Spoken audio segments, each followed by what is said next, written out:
Good morning students.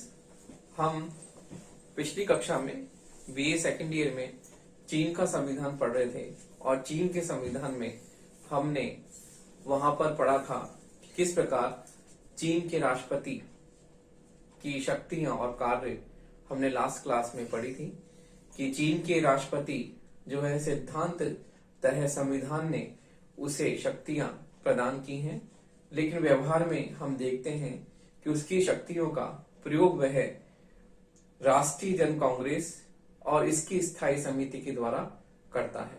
तो इस प्रकार चीन के राष्ट्रपति की शक्तियां और कार्य हमने पिछली कक्षा में पढ़े थे और अब इसके बाद में आपका अगला टॉपिक, महत्वपूर्ण टॉपिक आता है चीन के जनवादी गणराज्य का साम्यवादी दल।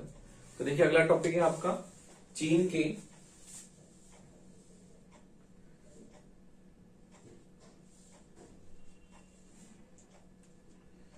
जनवादी गणराज्य का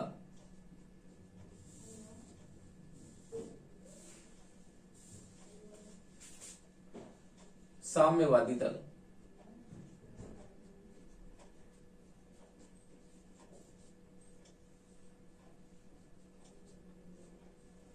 जैसे कि आपको पता है कि चीन में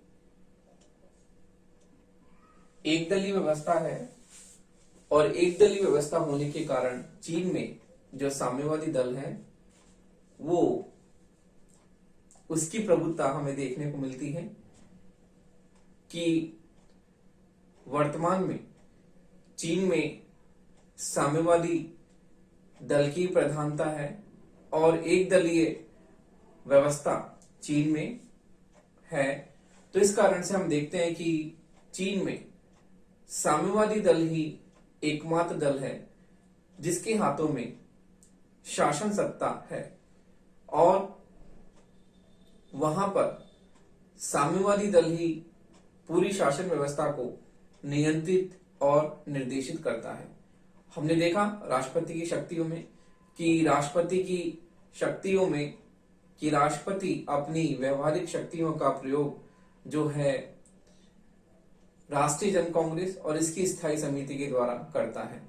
तो ये संस्थाएं जो हैं साम्यवादी दल के निर्देशन में रहकर ही कार्य करती हैं और चीन में हम देखते हैं कि साम्यवादी दल ही प्रमुख रूप से प्रधान दल है और उसी के द्वारा शासन शक्ति का प्रयोग किया जाता है और सरकार में भी वही बैठता है। तो इस प्रकार हम देखते हैं कि चीन में शासन व्यवस्था का निर्देशन और नियंत्रण साम्यवादी दल के द्वारा ही किया जाता है। तो चीन में साम्यवादी दल की महत्वपूर्ण भूमिका है। तो इस प्रकार हम साम्यवादी दल के बारे में पढ़ते हैं कि किस प्रकार जो है साम्यवादी दल का संगठन है। तो देखिए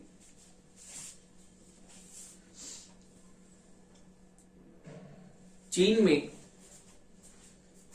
साम्यवादी दल का संगठन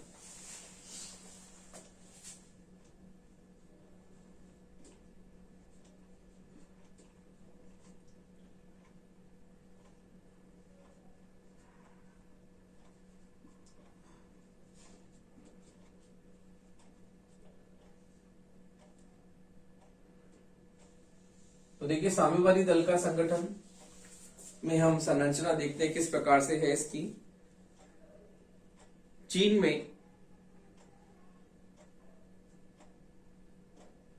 साम्यवादी दल का संगठन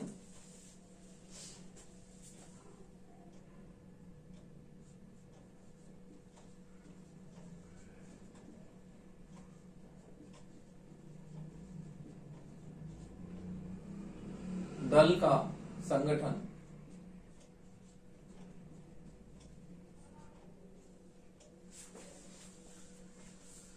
दल के संविधान पर आधारित है।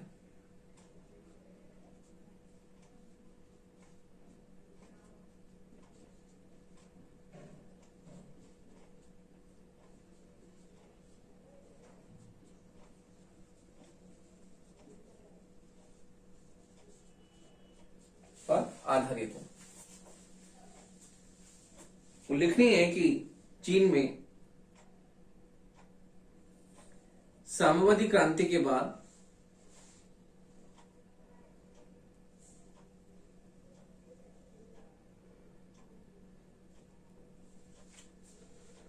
उल्लेखनीय है कि चीन में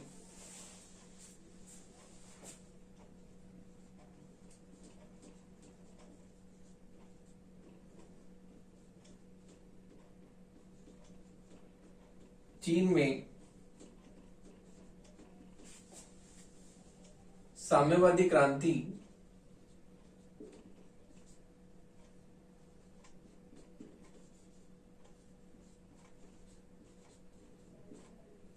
के बाद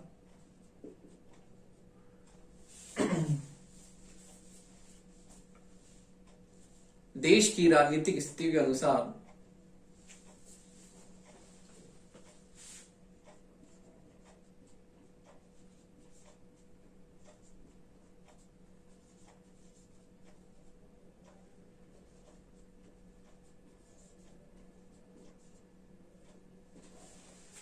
के अनुसार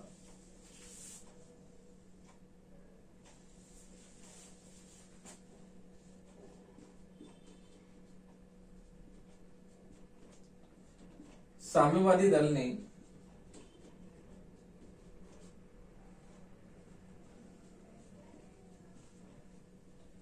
विभिन्न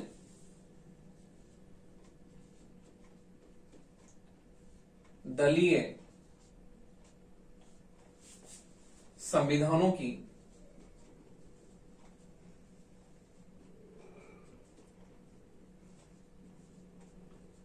रचना की है। विभिन्न दलीय संविधानों की रचना की है। तो देखिए,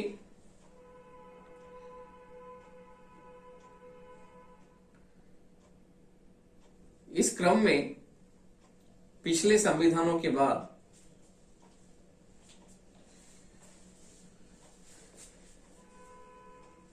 इस क्रम में पिछले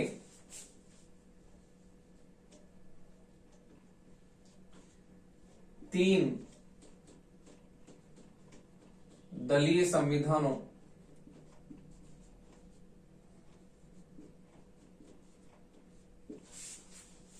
तीन दलीय संविधानों 1956,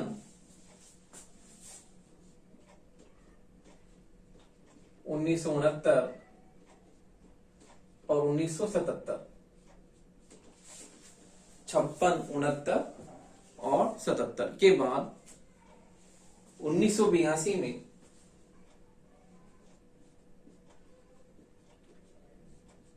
1982 में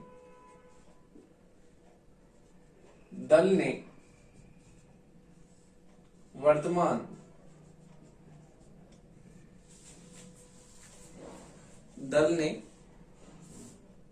वर्तमान दलीय संविधान का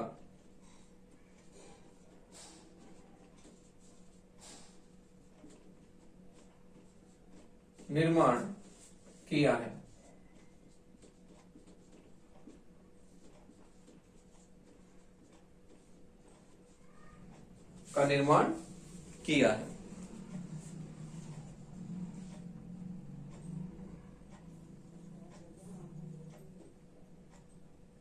तो देखिए, वर्तमान दलीय संविधान ने भी पुराने दलीय संविधानों का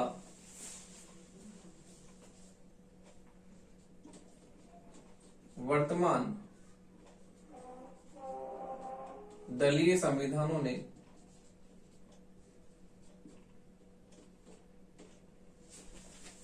वर्तमान दलीय संविधान ने पुराने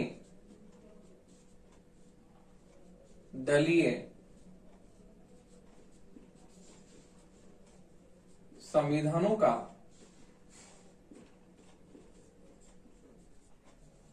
अनुकरण किया है।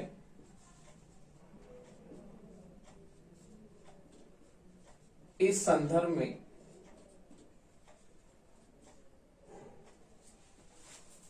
इस संदर्भ में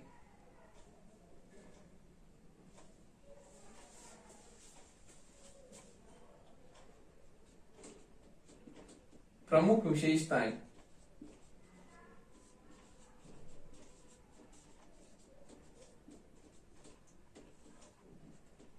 निम्नलिखित है।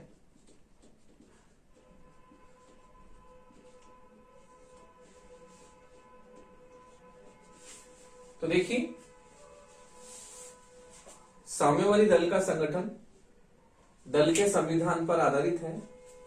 चीन में साम्यवादी क्रांति 1949 में हुई थी। उसके बाद देश की राजनीतिक स्थितियों के अनुसार साम्यवादी दल ने विभिन्न दलीय संविधानों की रचना की। इस क्रम में 56, 69, 77 में 3 संविधानों की रचना हुई दलीय संविधान के आधार पर, और 1982 में दल ने वर्तमान दलीय संविधान का निर्माण किया है। और वर्तमान में हम देखते हैं कि चीन का संविधान 1982 के दलीय संविधान पर ही आधारित है। तो वर्तमान दलीय संविधान ने पुराने दलीय संविधानों का अनुकरण किया है, और वही विशेषताएं हैं जो कि पहले पुराने दलीय संविधानों में हमें देखने को मिलती है। यह प्रमुख विशेषताएं इस प्रकार हम देखते हैं। तो देखिए, पहला इसका पॉइंट, दल का संगठन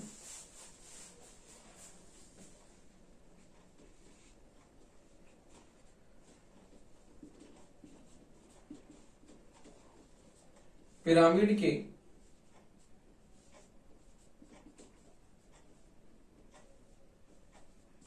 आकार का है।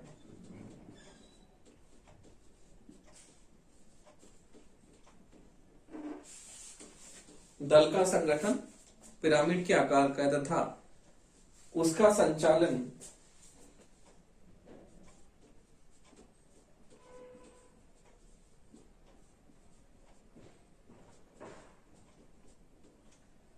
लोकतांत्रिक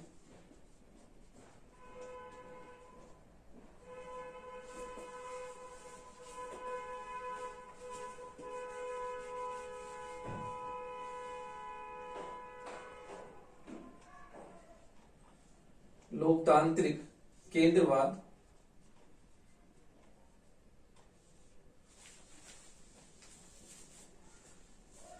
के सिद्धांत के आधार पर किया जाता है।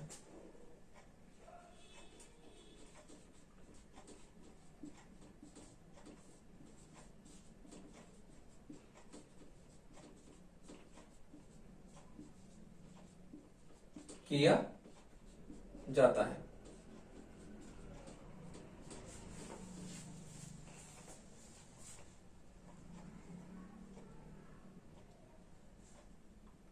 और हम देखते हैं कि दलीय आकार तथा दलीय कार्यप्रणाली, दलीय आकार तथा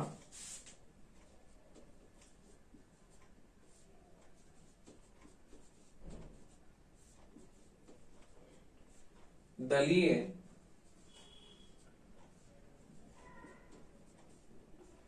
कार्यप्रणाली तथा दलीय कार्यप्रणाली के दोनों सिद्धांत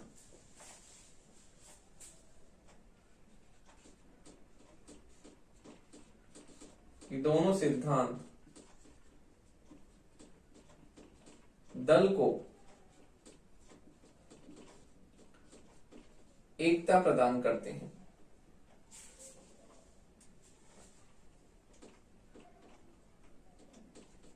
एकता प्रदान करते हैं।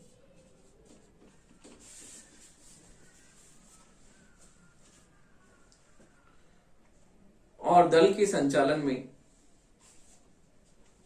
दलीय सर्वोच्चता के सिद्धांत की और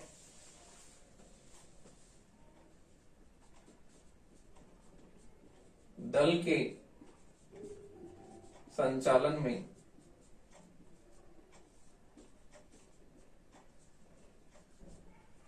दलीय सर्वोच्चता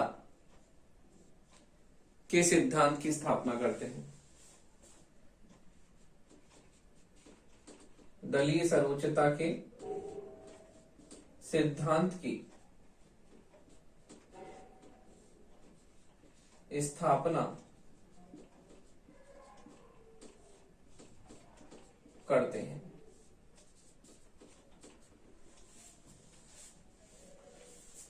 अगला है साम्यवादी दल का संगठन।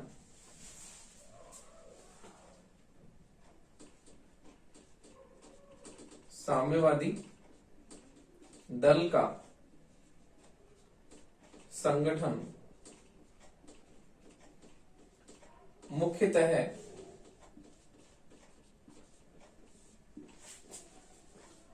त्रिस्तरीय है।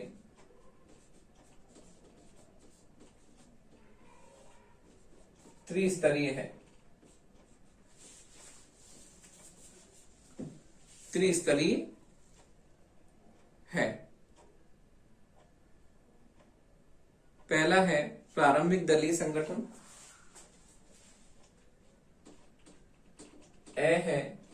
पहला है प्रारंभिक दलीय संगठन।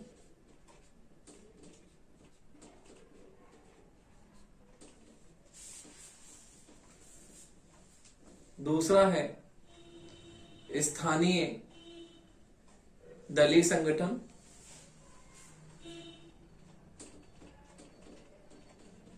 स्थानीय दलीय संगठन।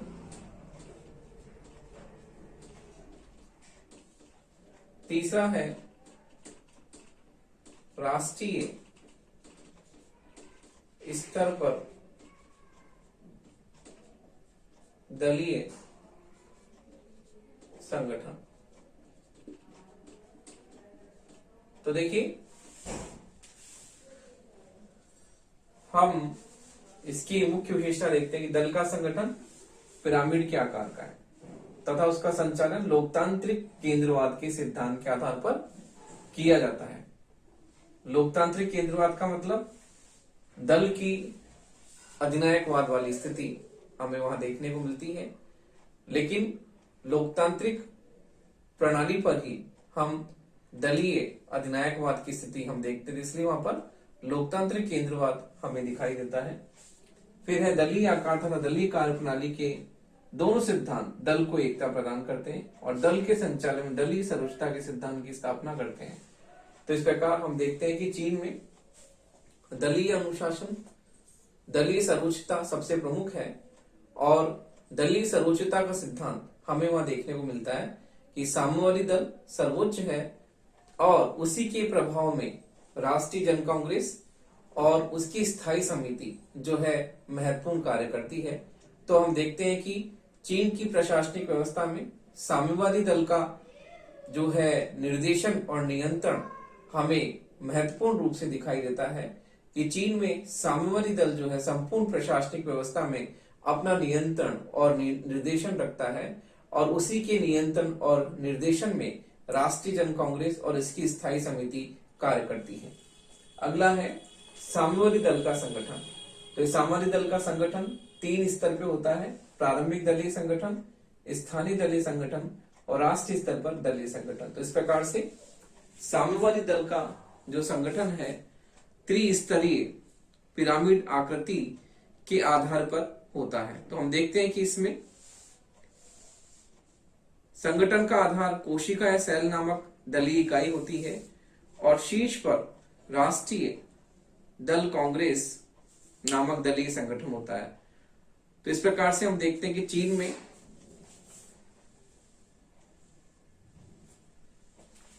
इस प्रकार त्रिस्तरीय दलीय संगठन हमें देखने को मिलता है। अगली हम देखते हैं कि अगली इसकी क्या विशेषता है। तो देखिए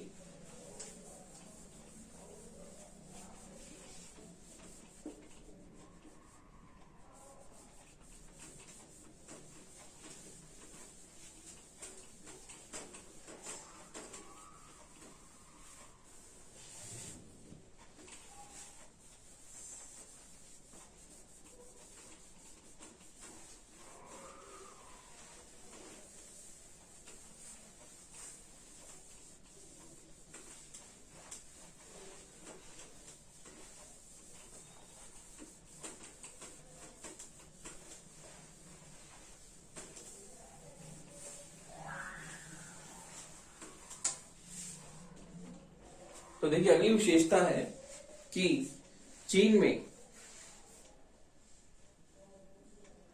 साम्यवादी दल की विभिन्न इकाइयों की स्थापना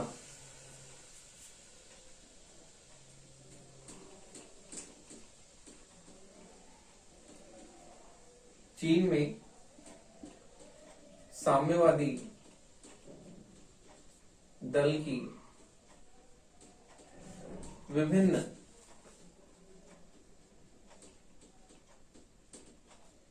इकाइयों की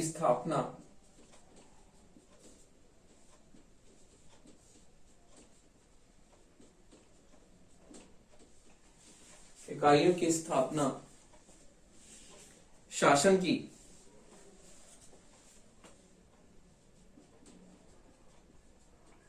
विभिन्न इकाइयों के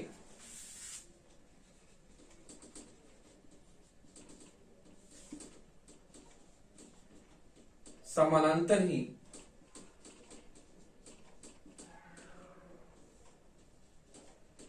की गई है।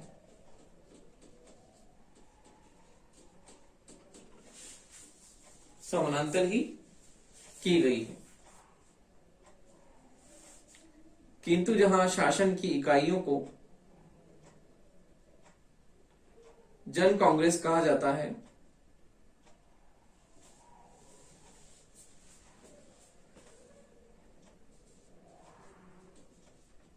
किंतु जहां शासन की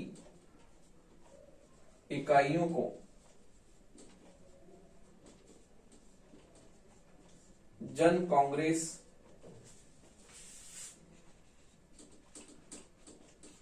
कहा जाता है,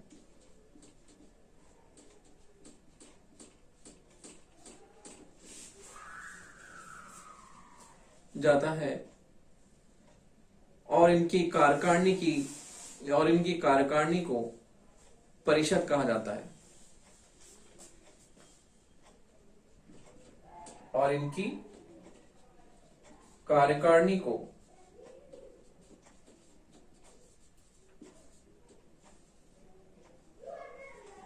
परिषद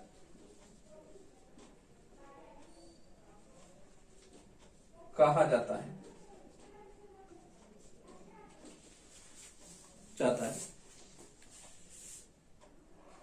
वहां ही दल की इकाइयों को दल कांग्रेस, वहां ही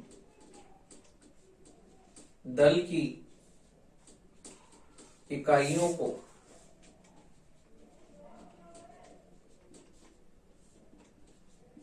दल कांग्रेस,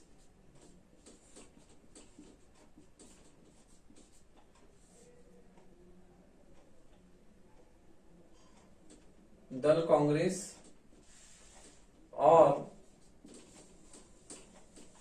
उसकी और इनकी कार्यकारिणी को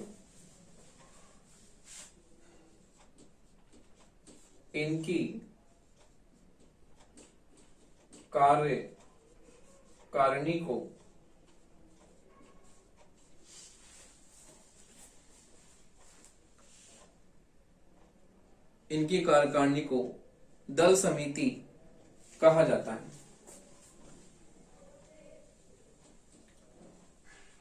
दल समिति कहा जाता है। तो देखिए इस प्रकार से चीन में साम्यवादी दल की विभिन्न इकाइयों की स्थापना शासन की विभिन्न इकाइयों के समानांतर ही की गई है। जिस प्रकार से हम देखते हैं कि शासन व्यवस्था की संरचना की गई है, उसी प्रकार से साम्यवादी दल की संरचना भी वहां पर उसी के समान की गई है। किंतु जहां शासन की इकाइयों को जन कांग्रेस कहा जाता है और इसकी कार्यकारिणी को परिषद कहा जाता है, जैसे कि जन कांग्रेस है और जन कांग्रेस की हम देखते हैं परिषद राज्य परिषद है, कार्यपालिका है राज्य परिषद। तो हम देखते हैं कि समिति जो है मंत्रिमंडल का नाम राज्य परिषद के नाम से वह जाना जाता है।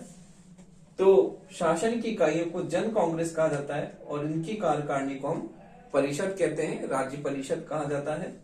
इसी प्रकार दल की इकाइयों को दल कांग्रेस और इनकी कार्यकारिणी को दल समिति कहा जाता है। तो इस प्रकार से हम देखते हैं कि साम्यवादी दल की संरचना जो है विभिन्न इकाइयों की स्थापना के समान ही वहां पर की गई है। जिस प्रकार शासन की इकाइयों में हम देखते हैं कि कांग्रेस वहां पर है और इसकी कार्यकारिणी परिषद, उसी प्रकार से दल की इकाइयों को दल कांग्रेस और इसकी कार्यकारिणी को मंत्री, इसकी समिति, हमको उसको दल समिति कहते हैं, जो कि मंत्री परिषद के रूप में वहां पर है।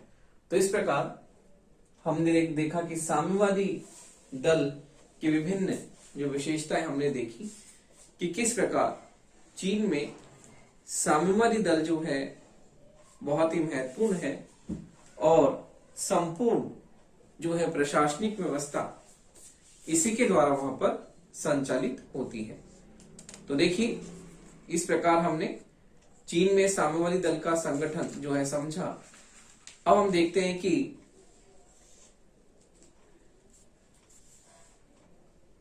साम्यवादी दल जो है राष्ट्रीय दल कांग्रेस जो है साम्यवादी दल का सर्वोच्च अंग है और ये प्रमुख रूप से जो है इसके कार्यों को करती है। देखिए हम देखते हैं कि चीन में जो है साम्यवादी दल बहुत ही महत्वपूर्ण है और किस प्रकार जो है साम्यवादी दल वहां पर आज भी महत्वपूर्ण प्रशासन का हिस्सा है। और हमने देखा कि राष्ट्रीय जन कांग्रेस और इसकी स्थायी समिति साम्यवादी दल के नियंत्रण और निर्देशन में रहकर ही कार्य करती है।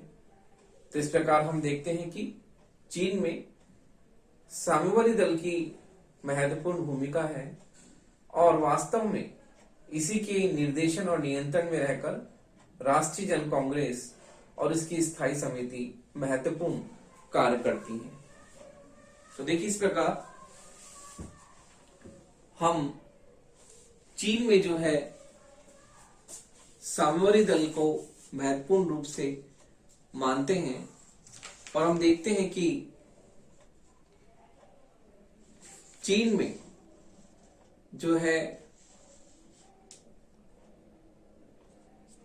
जो राष्ट्रीय कांग्रेस है वो साम्यवादी दल का सर्वोच्च अंग है और दल की सामान्य नीति कार्यक्रम के बारे में अंतिम निर्णय लेना और इस प्रकार से सदस्यों को जो है चुनना और किस प्रकार केंद्रीय समिति के सदस्यों का निर्वाचन मनोनयन करना। तो हम देखते हैं कि राष्ट्रीय जन कांग्रेस इसके महत्वपूर्ण कार्यों को संचालित करती है।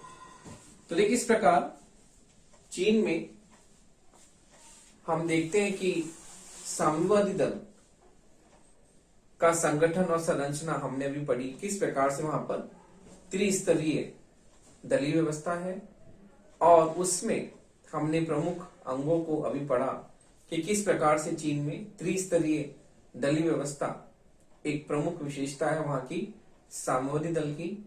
और साम्यवादी दल जो है पूरे संपूर्ण प्रशासन पर उसका नियंत्रण और निर्देशन होता है, क्योंकि चीन में आपको पता है कि मार्क्सवादी, माओवादी, लेनिनवादी विचारधारा पर आधारित ये संविधान है। हमने संविधान की प्रमुख विशेषताओं में इस बात को स्पष्ट रूप से पढ़ लिया है कि चीन माओवादी, लेनिनवादी और मार्क्सवादी विचारधारा पर आधारित देश है और इसमें जो साम्यवादी दल है उसी विचारधारा से क्या है प्रेरित है, क्योंकि हम देखते हैं कि साम्यवादी विचारधारा में किसान, मजदूर, श्रमिकों के हाथों में सत्ता देने की बात कही गई है और चीन के संविधान में भी हम देखते हैं कि जो शासन की सत्ता है वो सामान्य जनता के हाथों में दी गई है। तो उसी विचारधारा से प्रेरित ये संविधान है।